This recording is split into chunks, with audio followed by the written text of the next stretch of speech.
poquito de la última clase de artrología, que básicamente era de miembro inferior, pero solamente para clasificarla, clasificar el tipo de articulaciones, subclasificarlo y darle algunos ligamentos. Bueno, aquí claramente se está viendo la articulación coxofemoral, ¿cierto? Que era la primera que íbamos a analizar del miembro inferior. La articulación coxofemoral es una articulación sinovial, que es de tipo esferoidea, por lo tanto los tipos de movimientos te los maneja bien, incluso el de circunducción. Tiene una cantidad de ligamentos importante involucrado. Mantenemos una cápsula articular, pero en la cápsula articular ligamentos de refuerzo, y estos ligamentos van a depender de dónde se originen en el coxal. Entonces, si nosotros tenemos ligamentos que provengan del coxal pero de la porción ilíaca, se denominarán iliofemorales. Y si analizamos ligamentos que van por inferior desde la porción púbica, se denominarán pubofemorales. Y por posterior, isquiofemoral. Los límites entre uno y otro son complejos de analizar, no es tan fácil de poder visualizarlos, de poder disecarlos, pero básicamente se observan por la dirección de la fibra y de dónde provienen. Además, mantienen un ligamento que aquí no se ve, pero usted lo conoce bien, que es el ligamento de la cabeza del fémur, un ligamento redondo de la cabeza del fémur. Es un ligamento que se denomina intracapsular, pero también es intrasinovial. Nosotros habíamos, no sé si lo dijimos con respecto a las otras articulaciones, pero hay una importancia en relación a cuando los ligamentos son intracapsulares e intrasinoviales o extrasinoviales. Es decir, que un ligamento puede estar dentro de la cápsula, pasar por dentro de la cápsula, pero ser extrasinovial. Por ejemplo, los ligamentos cruzados de la rodilla, que lo vamos a ver. Pero así también hay ligamentos que se denominan intrasinoviales. Y ser intra o extrasinovial es importante porque los ligamentos que claramente son intrasinoviales están nutridos por esa membrana. Porque un ligamento básicamente tiene una nutrición pobre. Por lo tanto, los ligamentos que se denominan extrasinoviales son ligamentos que son de difícil reparación. Y cuando se lesionan, mantienen un periodo muy largo de reparación, como el ligamento cruzado de la rodilla. Por eso que cuando se lesionan, mantienen rehabilitaciones de sobre 8 meses, 6, 8 meses, 1 año, 2 años, toda la vida de repente. Y así todo nunca cicatriza como corresponde y siempre hay un límite funcional, es decir, hay una impotencia funcional después del ligamento. Articulación esferoidea. Y ahí estamos viendo los ligamentos isquiofemorales, ¿cierto? Que son por posterior mezclados con la cápsula. Ahí estamos viendo el ligamento redondo de la cabeza del fémur y habíamos analizado que esto era parte más bien del complejo de articulaciones que existían en la pelvis, que eran todas sínfisis, ¿cierto? Y habíamos nombrado incluso los ligamentos asociados, el ligamento uviano, que es superior, y el ligamento arqueado del pubis, que es inferior, pero son de tipo cartilaginoso secundario. Las articulaciones de la rodilla van a haber distintos tipos dentro de la misma articulación. Esto es algo que usted debe manejar. La articulación femoropatelotibial es la articulación de la rodilla. El tipo de articulación que se clasifica, yo quiero que usted lo clasifique. ¿Qué tipo de articulación es la rodilla? Sinovial, chiquillos. Sinovial, el otro es un subtipo. Sinovial, tipo, subtipo, troclear. Porque ¿cómo se mueve? En flexión y extensión. Ya, perfecto. Es troclear. Pero aquí viene un concepto que también quiero que lo apliquen al resto de las articulaciones. Nosotros hemos avanzado de una articulación a otra, dando clasificaciones y subclasificaciones, así como que fuera esto una cosa media militar, así como esto es esto y no es esto. Pero aquí viene otro concepto. Es que las articulaciones se rigen por el movimiento mayor. ¿Se acuerdan que se nos dijo? Y ese lo clasifica. Pero en estricto rigor, esta articulación no tiene una tróclea. Tiene cóndilos. Cóndilos tibiales y cóndilos femorales. Y bueno, y la fosa intercondilia funciona como tróclea. Sí, más o menos. Entonces, es una articulación distinta. ¿Por qué? Porque finalmente funciona también como una articulación condilia.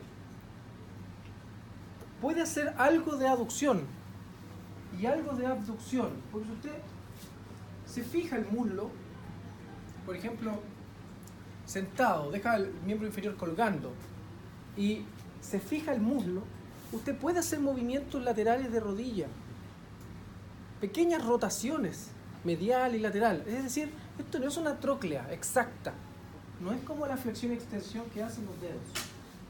Por lo tanto, esta es una articulación sinovial, troclear, con características de articulación bicondiliar. ¿Se observa la diferencia? ¿Te lo alcanza a notar?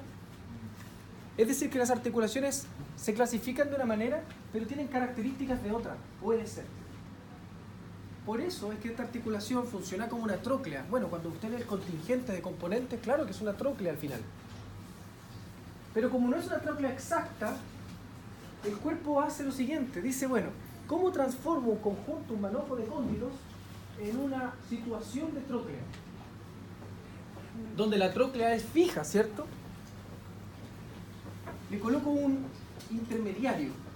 Le coloco alguna estructura, en este caso cartilaginosa, que vaya a mediar entre cóndilo y platillo tibial de tal forma de que sea una articulación estable. Y esos son los meniscos. Es decir, que los meniscos, en este caso el medial, que es una forma de media luna, y el lateral, que es casi una semicircunferencia, se colocan entre esta articulación solamente para complementar la falta de forma para darle estabilidad a la articulación. Porque si colocáramos cóndilo contra cóndilo tibial y cóndilo femoral, el cóndilo tibial es un platillo, y contra un cóndilo femoral, que es una estructura esférica, esto se repararía, ¿cierto? Y esto se usaría fácilmente, más con el peso. Por lo tanto, los meniscos no son lo mismo que los discos. Mantienen una estructura que se denomina ligamentos cruzados, que dijimos que son intracapsulares extrasinoviales, ligamento cruzado anterior y posterior.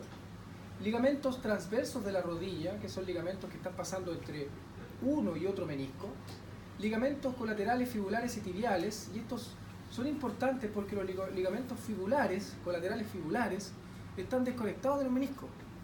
Pero el ligamento, por ejemplo, tibial, colateral, está conectado al menisco medial. O sea, pasa, se inserta en el menisco y sigue. Y eso es importante porque cuando hay una lesión de menisco medial, o viceversa, o hay una lesión de ligamento colateral medial, hay una lesión meniscal. O sea, eso es una aplicación clínica. Este ligamento, clínicamente, ese es más importante que el otro. Porque que se lesiona el ligamento colateral fibular, se lesiona solo. Y se repara solo y se repara bien. Porque es extracapsular. Pero este es extracapsular, pero además está asociado a la cápsula. Y el tendón patelar anterior forma parte de la articulación. Es un estabilizador dinámico de la articulación. El tendón patelar es la terminación finalmente del cuádriceps. Porque el cuádriceps va a tener un tendón y finalmente la patela interpuesta, porque el hueso es samoilio, y finalmente un ligamento patelar que se va a insertar en la tuberosidad de la tibia. Aquí estamos viendo el ligamento patelar. Es un estabilizador, claramente, para que las estructuras articulares no se nos vengan hacia el anterior. Aquí estamos viendo los ligamentos meniscopatelares. Los meniscopatelares son mediales y laterales. Son ligamentos que se asocian a los meniscos medial y lateral y a la patela. Ahí estamos viendo, por ejemplo, un conjunto de ligamentos que se denomina ligamentos coronarios. Hay un contingente muy grande de ligamentos asociados a la rodilla. Nosotros rodilla lo vemos como una articulación independiente en una clase de morfología 2. ¿Ya? O sea, ¿qué es lo que nosotros queremos acá? Que usted clasifique, se sepa algunas estructuras como las aletas patelares, por ejemplo, de dónde hasta dónde van, cuáles son los ligamentos cruzados, ligamento menisco-femoral, para que lo analicen y lo estudien. ¿Ya? Ahí, por ejemplo, estamos viendo los ligamentos cruzados. Ahí estamos viendo la fosa. ¿Se acuerda de esa fosita cómo se denominaba? La fosa retro-intercondilia. ¿Y aloja a quién? Al ligamento cruzado posterior. Mira acá. Mira ese ligamento. Ligamento colateral fibular, desconectado. Mira el ligamento colateral tibial, conectado al menisco medial. Eso es lo que le estaba diciendo. ¿Ya? Eso tiene importancia entonces clínica. Esta es una visión anterior de los ligamentos cruzados de la rodilla. Estamos viendo el ligamento cruzado anterior, el ligamento cruzado posterior, pero yo le invito a que lo puedan leer, sobre todo en un texto bueno, como Rubier. ¿Ya? Lo lea, lea sobre ligamentos de la rodilla, nada muy complejo, tampoco se enrede. Algo para que usted tenga claridad cuando observe una estructura de la articular de rodilla, sepa qué ligamentos están asociados. La articulación tibiofibular proximal. La articulación tibiofibular proximal es de tipo sinovial plana. ¿Se acuerda que había una carilla ahí? Entonces, sinovial plana. Cuando decíamos que cuando tenemos un tipo de articulación aquí, proximal, que está después mediada por una articulación sindesmótica con una membrana, la articulación distal es un rango menor de movimiento. ¿De acuerdo? En el miembro superior manteníamos una articulación trocoide perfecta. La articulación inferior era imperfecta. En este caso es sinovial plana. Entonces, ¿cuál será un rango menor de movimiento?